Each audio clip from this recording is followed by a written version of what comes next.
Hello, Nasdaq 100 forecast. The Nasdaq 100 has gapped lower to kick off the trading week, showing signs of sluggish behavior.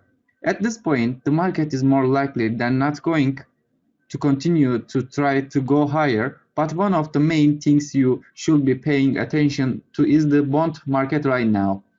After all, if interest rates start to rise again, that would be an extraordinarily negative influence on this market, as technology stocks tend to get hammered in that environment. Pay close attention to the fact that the bond market was closed on Friday, which was part of the 2D massive squeeze that we had seen.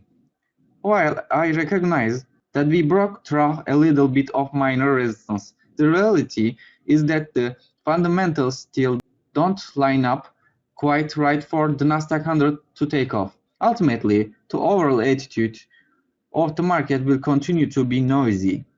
So therefore, you need to be cautious about all jumping all in.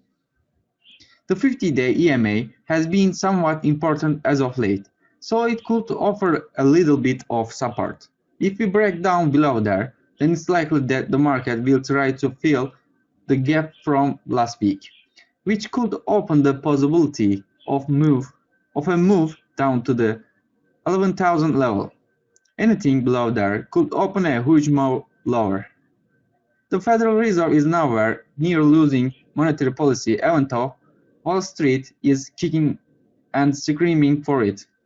Lyle Brainard sounded somewhat dovish during the day, so that may have had something to do with some of the positivity.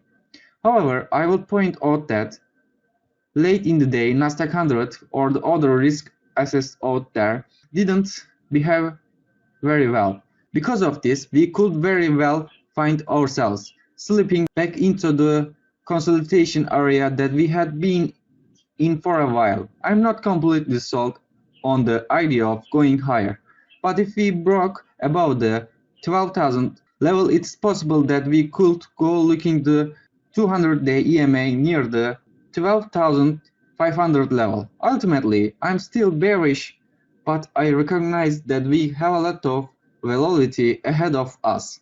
So there is no need to jump into the market in one direction or the other. See you next time. Subscribe and like the